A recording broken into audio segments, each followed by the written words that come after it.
Welcome to the Untold Tales Audio Anthology's Encore presentation. Written by Dr. Jeffrey A. Robinson and narrated by Melissa Del Toro Schaffner. Timely warning. August 13th, 2051. Arecibo Radio Telescope, Puerto Rico. On the evening of August 13th, 2051, everything changed. At 2 a.m., at the Arecibo Radio Observatory, Dale Christoph listened to music CDs when the signal arrived. As the mobile antenna slewed from one star to another in its scheduled monitoring of the heavens, the background static that always droned in the control room suddenly changed to a chirping sound. When the sound began, Dale smacked his CD player annoyingly and then hit it again. But the chirping didn't stop. It wasn't until he took off his headset to inspect the disc player that he realized that the sound emanated from the control room speakers. His jaw dropped as he realized it was an incoming transmission. Rushing to a console, he halted the movement of the radio telescope and noted the location where it pointed. Then, he frantically started up secondary and tertiary recording systems to capture the signal as he hastily logged a computer entry. Finally, he scrambled a thick 3-ringed binder and began searching the SOP manuals for notification protocols that had never been used before, except in infrequently conducted drills. Within 40 minutes, 3 other SETI radio telescopes confirmed the incoming signals from the same region of space. The other 4 SETI stations were fixed-ground facilities, which could not alter their antennas sufficiently to receive transmissions. Still, it was another hour before senior SETI technicians became actively involved, and people decided that the impossible might have actually occurred. No one recognized the message when it was first received, because no one expected it anymore. After all, it had been years since anyone had seriously listened to the stars. The decade of the 2040s had been difficult. The long-predicted shortage of fossil fuels had finally arrived, and while there was still oil available, the price of gasoline had skyrocketed to the point that only governments had any sufficient supply to use. The appearance of electric cars had resulted in the disappearance of virtually all internal combustion engines, and industries reorganized as the power industry adapted. Coal had replaced gasoline as the most common energy source, but it was used almost exclusively in power plants to generate electricity. Nuclear plants had a brief resurgence, but again, they only served to support the electric power grid. Still, such high-tech efforts were too little, too late. Biofuels barely broke even in energy generation, and solar and wind power generation still only constituted less than 5% of demand. Strict rationing of power remained the rule in most countries. The poorest ones suffered from frequent brownouts and blackouts, so that reliable electricity only existed for a few hours each day. Power was still available in plenty, but only to the rich, the powerful, and the privileged. Industries collapsed and economies tumbled. Nations fell and rose as the lifestyle changed and governments struggled to adapt. The greatest recession since the 1930s held the world in its grip. Famines and riots erupted in many places around the world. Those countries hardest hit inevitably suffered internecine conflicts or civil war. As most nations simply fought to maintain infrastructures that could simply grow and distribute food, a no-frills policy regarding science and technology strangled the space program and scientific research. In this grim new world, pure research was all but forgotten. The space program had been abandoned for nearly a decade. A single long-term colony on Mars lingered on, its inhabitants stranded there for more than 7 years. Promises to launch a final expedition to return them to Earth were occasionally voiced, but funding never passed the legislature. Like the inhabitants of Earth, the Mars colonists struggled to survive. Only the United States and China still possessed satellite launch capabilities, but no one dared authorize their use. The SETI program, Search for Extraterrestrial Intelligence, had lost most of its funding during the energy crunch and had limped along ever since on private and corporate donations. Eventually, however, even those monies disappeared. In its final scheduled year of operation, SETI had only 7 facilities still capable of watching the starlit skies and listening at the silent static of space. Even at those few remaining sites, the staff consisted exclusively of unpaid volunteers. However, this message changed it all. The signal originated from a region of space where there was no star. Calculations triangulated on a position about 500 astronomical units away from Earth. The signal was digital, but the binary information was encoded in broadband RF packets. It contained a 20-minute message which repeated itself over and over again. Between the messages was a series of bits that changed with each retransmission. The string of bits decreased each time the message was repeated. By the time the technicians realized the bit string was changing with each repetition, the count of bits was down to 59. After the next cycle, the number was 58. Whatever the message was, it was accompanied by a countdown that would finish in 19 hours. While everyone waited, no one dared conjecture what would happen at the end of the 19-hour countdown. In the meantime, different teams worked on the main message, and it wasn't long before someone recognized it. The binary-coded message was identical to that of the 1977 Voyager spacecraft, launched more than 60 years before. It was the most famous message ever developed and had been intended as an attempt to establish communications with extraterrestrials should its contents ever be discovered. Arguments immediately broke out amongst the technicians, most insisting the transmission was a hoax. The Voyager wasn't scheduled to reach another solar system for more than 11,000 years.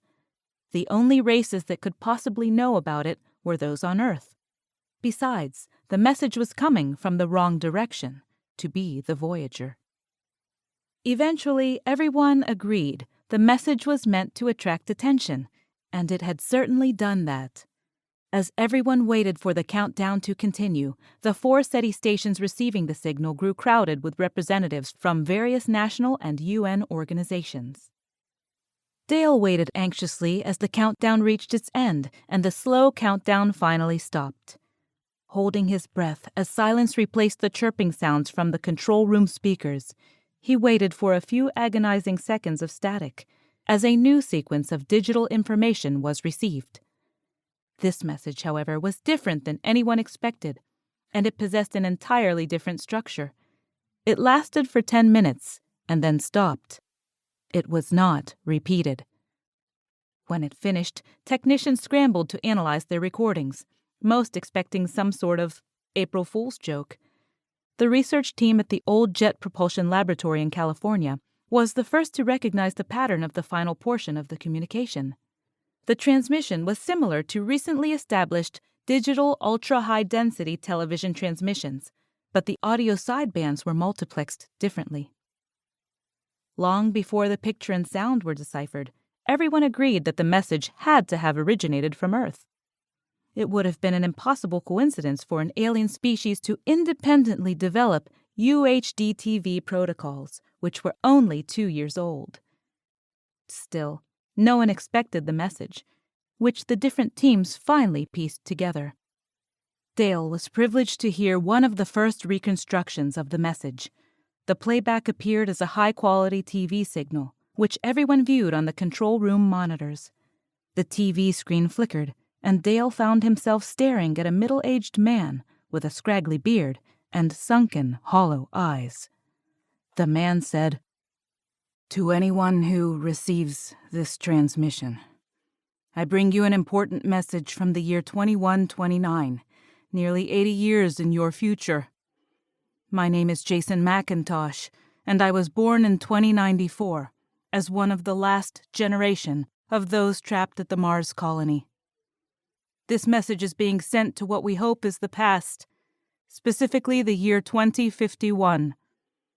Unfortunately, none of us here will ever know if this transmission is actually received. In our timeline, it was not.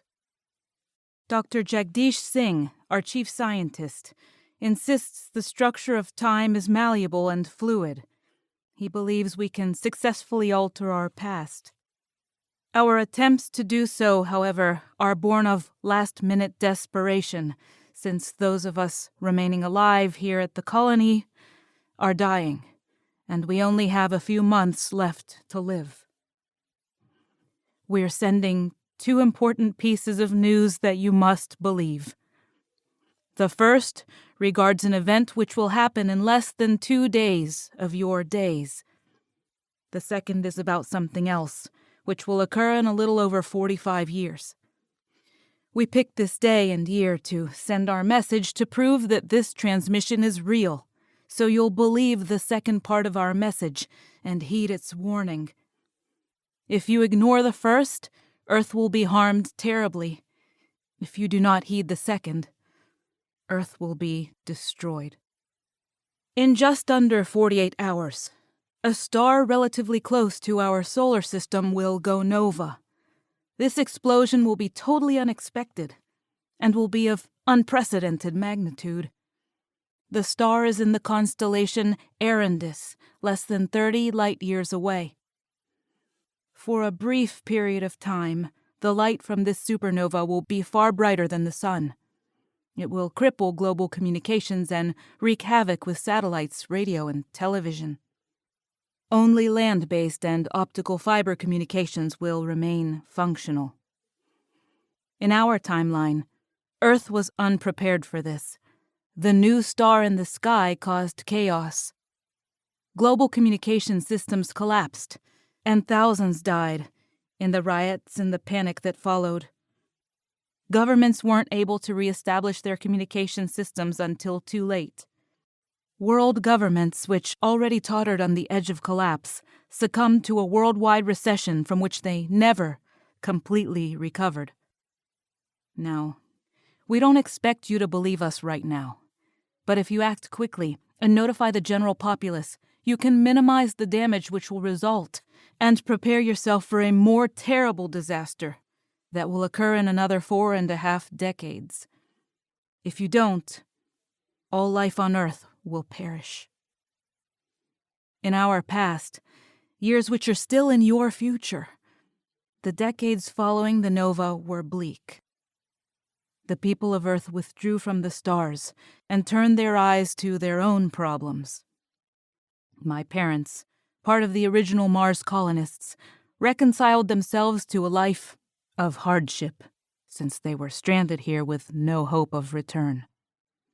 They survived, but they too isolated themselves and ignored the squabbles and petty little wars back on Earth. Near the end, they hardly even communicated Earthside anymore. Here at the colony, we had problems of our own, just staying alive. In the spring of the year 2096, a fleet of ships approached Earth. These ships appeared to flee the same supernova you will witness in a day or two. Whether the ships were from a civilization which orbited that star, or whether they inhabited another system nearby, we never determined. Earth witnessed their arrival, but had long since lost any ability to return to space. The race, as we came to call them, settled into an orbit around the Earth, just beyond the Moon. But they never responded to Earth's attempts to communicate. Instead, they methodically and systematically destroyed all probes launched to investigate them. The fleet consisted of 9 huge craft, each more than 2 miles long, and more than 50 smaller support vessels. They parked high overhead and seemed to ignore us. Everyone assumed they were just watchers, observing and learning about us. It wasn't until the bombardment began that we discovered how wrong we had been. During the year that the race had spent passively circling our planet, Their support ships had herded asteroids from beyond Earth's orbit. In late 2097, they started dropping these asteroids on the planet. Many of them were a quarter to a half-mile across and impacted with devastating results. Those of us trapped at the Mars colony watched in horror as thousands of explosions detonated on the Earth's surface. Only a few actually hit cities, but they didn't need to. Each projectile landed with energy of dozens of nuclear bombs. Watching Earth night skies through telescopes, we often witnessed as many as 100 explosions detonate each day. Our estimates are that over the following year, nearly 15,000 meteors struck the Earth's surface. My parents watched helplessly as the Earth slowly changed from a beautiful globe of blue and white to one of ruddy brown and gray. The dust raised by the impacts darkened the skies in a nuclear winter of apocalyptic proportions. The last radio signals from Earth verified that the sun was no longer visible, and that temperatures had plunged far below freezing, even in tropical regions. The raining dust and bitter cold killed everyone and everything alive. Those who huddled in buried shelters slowly starved or froze. Our colony maintained radio silence, hoping someone on Earth would survive. But we've heard no evidence of life there since the year 2101, nearly 30 years ago. Whoever they are, the aliens of the race are very patient. After destroying all life on Earth, they waited for decades before acting again. Finally, in 2111, they acted again, launching millions of unmanned craft into Earth's upper atmosphere. While we are too far to directly observe them, we speculate that these craft fly endlessly through the Earth's upper atmosphere, drawing in dust, squeezing it into pellets, and then dropping the bits of dirt down to the surface. Working slowly, they perform their tasks flawlessly. In a mere 5 years, the Earth's air cleared, and the race descended to claim the empty planet. Now, from telescopes here at the colony, we can see faint lights from the night side of Earth. The race has built their own cities to replace those of ours that they destroyed. They exterminated our species and took our world as theirs. We now surmise that the race fled their home system due to the Nova and Epsilon Eridani, taking years to reach Earth. Earth is no longer inhabited by our species. The race has taken the world as their own. This is the warning we bring you. You must prepare for that day. Watch the heavens and be ready. Otherwise, all of you will die. The voice of the bearded man in the image trembled, and he appeared ready to break into tears. During the years that the few of us here at the Mars colony remained in hiding, we always hoped we'd be the seed from which humanity could rise again. Unfortunately, that's no longer an option. But our colony was never intended to be permanent. When the space program abandoned the colony in mid-2064, my grandparents and their companions had no option but to find some way to survive on their own. Our power supply consisted of a small nuclear reactor from the ship that brought us here.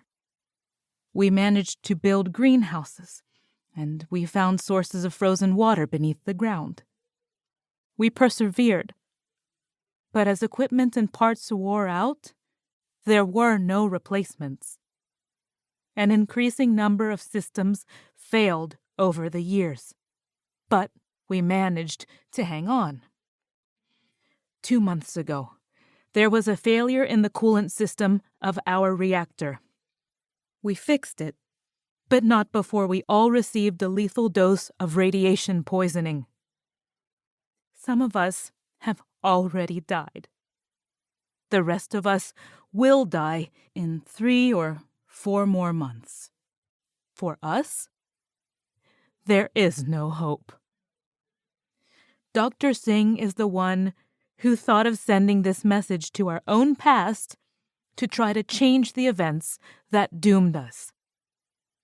He conceived of a way of using supercooled cesium to make a Bose-Einstein condensate that is so close to absolute zero that Heisenberg's uncertainty principle causes the atom's locations to become diffused and fuzzy.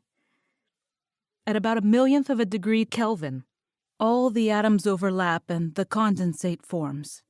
Within this volume, the speed of light slows to a few meters per second, and Dr. Singh conjectured that tachyons would slow as well.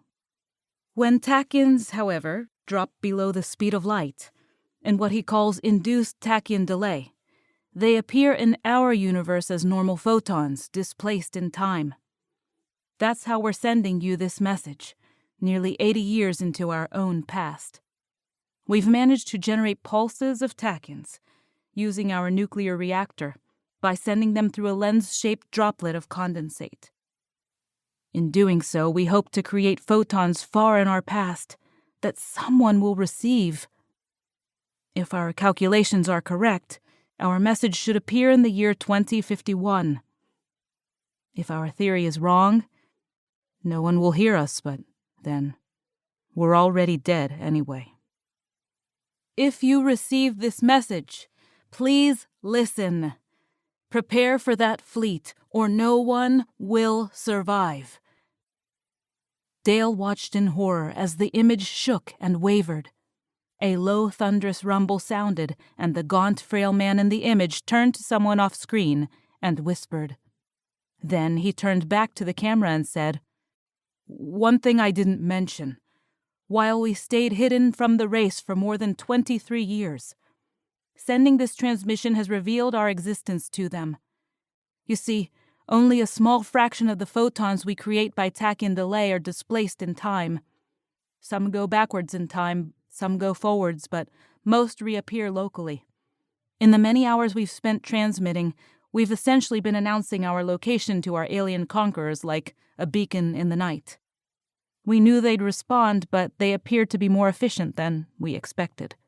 Someone off-screen interrupted him once more, but it was impossible to hear what was said. Turning back toward the camera, the stranger continued.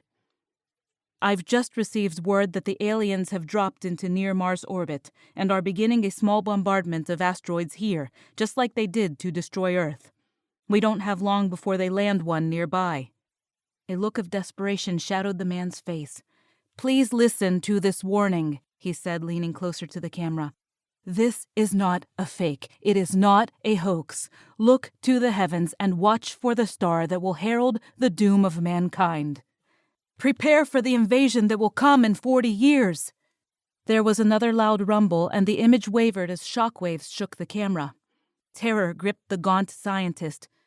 "Please," he shouted. "Please be ready. The transmission ended abruptly. Dale sat shocked and stunned. No one spoke for several seconds. Everyone just stared at one another. After a long and awkward silence, someone said, "Oh my God." Someone else countered with a, "You've got to be kidding." Then everyone started talking at once and arguing. Some claimed it was true, others claimed it was a spectacular fraud. Within hours, copies of the message had been leaked to the press, and it was carried on all public television channels. While no one in the scientific community spoke up, and no one officially said they thought the transmission was real, most people took a wait-and-see attitude and watched the skies to see if the prediction about the nova was true. Even Ben Sorensen, the SETI director, was cautious and non-committal. Only a few cult-like groups affiliated with UFO fringe groups believed the message wholeheartedly. Nonetheless, everyone watched the night skies, and the major governments of Earth took cautionary actions, just in case. While people waited anxiously, someone did a calculation and figured out where the Earth would be in 80 years. Since the sun was moving toward the star Vega at a rate of about 8 miles per second, The Earth 8 decades in the future would be somewhere in the constellation Lyra, exactly where the mysterious message appeared to originate from. Still, this evidence was not considered conclusive proof of the transmission's authenticity. Then, 2 nights later, just as the man in the message had predicted, a star in the rambling constellation Erandius flared and grew. It was a supernova, the closest ever to occur in recorded history. It steadily grew in brightness until it outshined the sun. For part of each day, people standing outside possessed 2 shadows. Every communication satellite in orbit ceased functioning. The ionization of the Earth's upper atmosphere was so great that all television, radio, and cell phone communication was interrupted.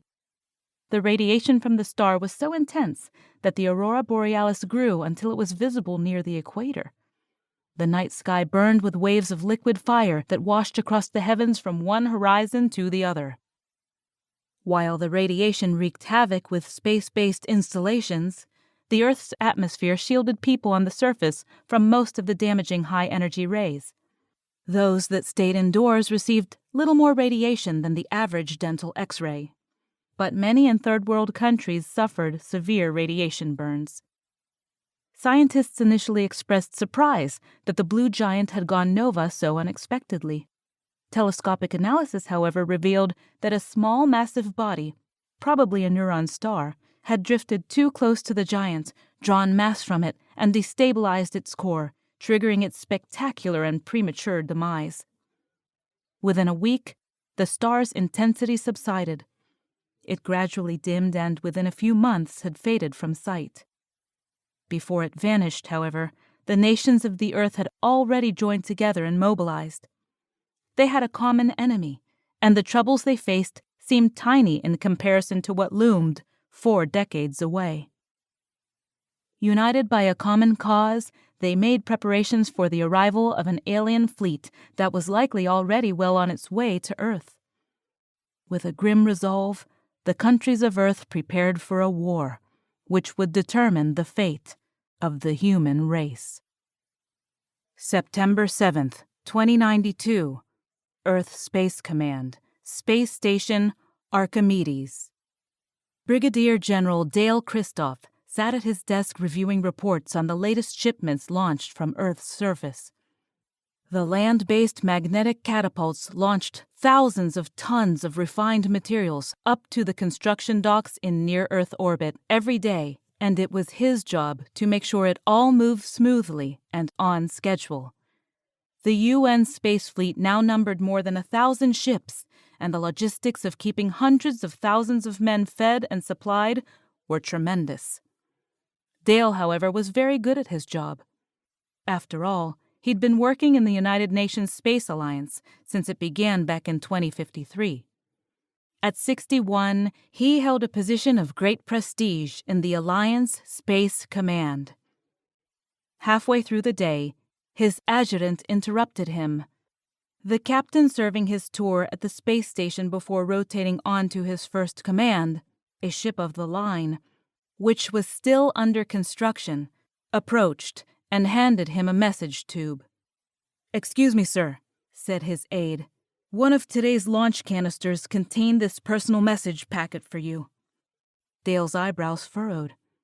It was rare that communications were sent in physical form. Most messages were transmitted electronically.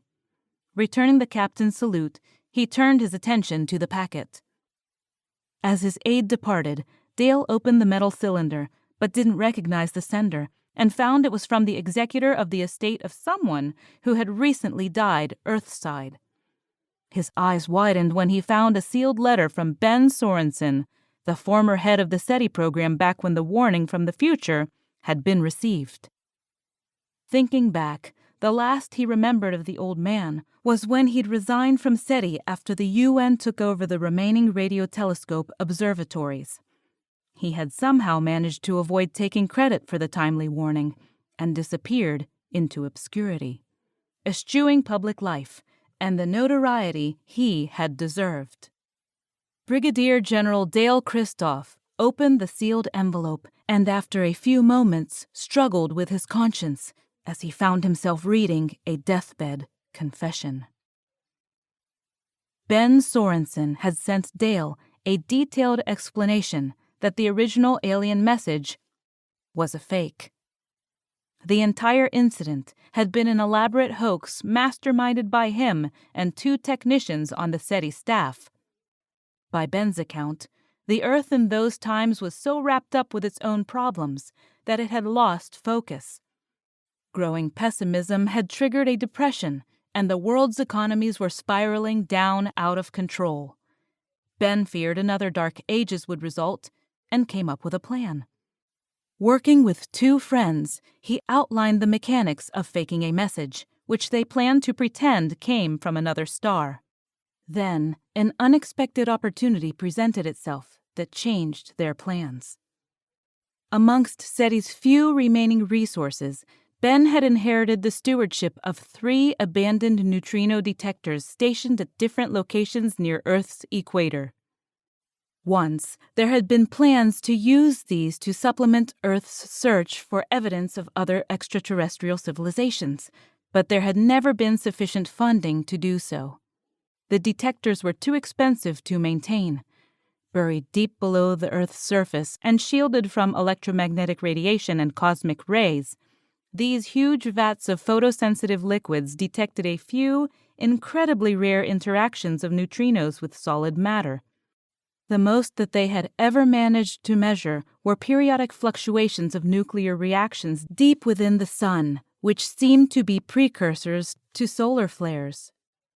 The 3 installations had long since been abandoned by the scientific organizations that had built them. The monitoring of these detectors was relegated to remote telemetry recorders at a SETI site in Effelsberg, Germany, near Bonn. As Ben Sorensen and his accomplices were working out the final details of their fictitious message, the 3 neutrino detectors flared with unexpected activity. Ben recognized that the burst of neutrinos represented an unprecedented increase in nuclear activity. Since the Sun seemed normal, he surmised that the sudden increase in neutrino density must be the first wave front from an exploding star somewhere close by. Struggling to recall nearly forgotten theories of astronomical physics, Ben recalled that such a neutrino flux would occur just before stars went nova. As stars collapse, entirely new thermonuclear processes suddenly occur, which generate an enormous number of neutrinos. Indeed, these nuclear processes are what cause the incredibly violent explosions, which turn dying stars into the brief, spectacular bursts of radiation that are supernovas. Over the next several hours, as the Earth turned on its axis, Ben Sorensen used the 3 receivers to triangulate on the point in the heavens where the neutrino burst originated. He knew, from theory at least, that the wave front of neutrinos would precede the visible light from the dying star by 3 or 4 days. With frantic haste, he and his team changed the fake message they had prepared and altered it to take advantage of this unexpected event. Together, the 3 scientists altered their transmission to be a message from the future instead. Quickly drafting up a script, they videotaped the message and even managed to alter the UHD TV recording a little to match changes in transmission protocols that might occur over the intervening years. It was easy to fake the signals. They had already planted small transmitters near the 4 directable radio telescopes under SETI's control. Ben's team remotely monitored the positions of the antennas and turned on the extremely low-power radio transmitters when they were aimed in the right directions. The ruse wasn't perfect, but it was good enough to fool the experts on the SETI staff. To his surprise, their trick worked better than expected. Their guess about the supernova proved correct and added credence to the message's claims. The lie about an invading alien fleet gained credibility, and the threat of impending doom rallied the world's governments into action. Despite the scattered riots and brief panic that followed, the near-universal belief in the warning from Earth's future united the world and gave it purpose. In a few short years, the entire planet was on a war footing. Funding for scientific research and the expansion into space was renewed with frantic fervor. Somehow, the three conspirators managed to keep their secret. After the other two died, Ben, the sole survivor, felt the need to pass the truth along to someone else. He had prepared this account and left it to be sent to Dale Christoph upon Ben's death. Dale lowered the letter. For years, he and others high in the UN Space Command had suspected the message from the future had been a fake. Despite efforts to duplicate the experiments described in the original message, no one had ever managed to replicate the techniques to send messages across time. Research, however, had resulted in a means of faster-than-light travel, which remained highly classified. While unsuitable for transporting human passengers, numerous FTL probes had been built and launched in recent years. The military had planned to use this new technology to destroy the approaching alien fleet before it reached Earth. But despite all their efforts, the UN Space Alliance could not locate any invading ships. Only recently had the command staff concluded that there was no fleet and that the message had been a hoax. Finally, after careful and considered debate, the most senior members of the Alliance decided to suppress this information. The alien fleet was not due to arrive for another 5 years, and the economies of Earth thrived as last final preparations were made for the approaching invaders. More and more ships were built, and greater scientific advances were still being made as everyone prepared for the aliens' arrival. Dale carefully folded Ben Sorensen's deathbed confession and dropped it into a disposal, instantly reducing it to ash.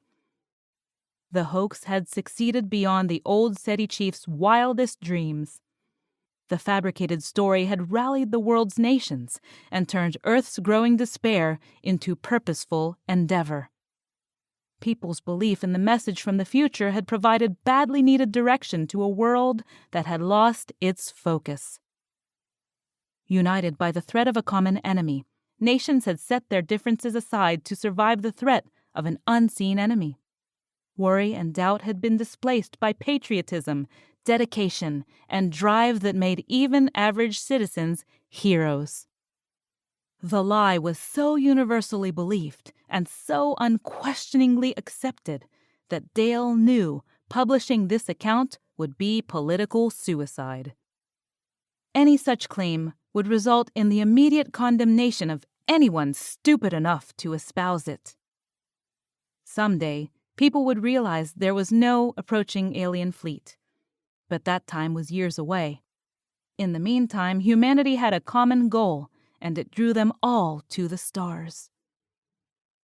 Who knows, Dale thought, maybe I'll pass the truth along to someone before I die. Years after the alien fleet fails to show up, the world might be open to accepting the truth, but it's not something they'd be willing to hear today. Dale turned once more to the reports and requisitions that lay before him and awaited his signature. As he dutifully signed them, he smiled silently. If people weren't willing to hear the truth, he was more than content to let them live the lie. Thank you for listening to this Encore presentation from our archive of original short stories. We sincerely love our listeners, fans, patrons, and supporters, and would love to hear from you. Keep in touch with us and let us know what you think about our podcast, our stories, and your listening experience. The best way to do that is to subscribe on our website, untold-tales.com. That's untold-tales.com. We want to make sure that we are creating stories and an experience that you're enjoying. So subscribe on our website.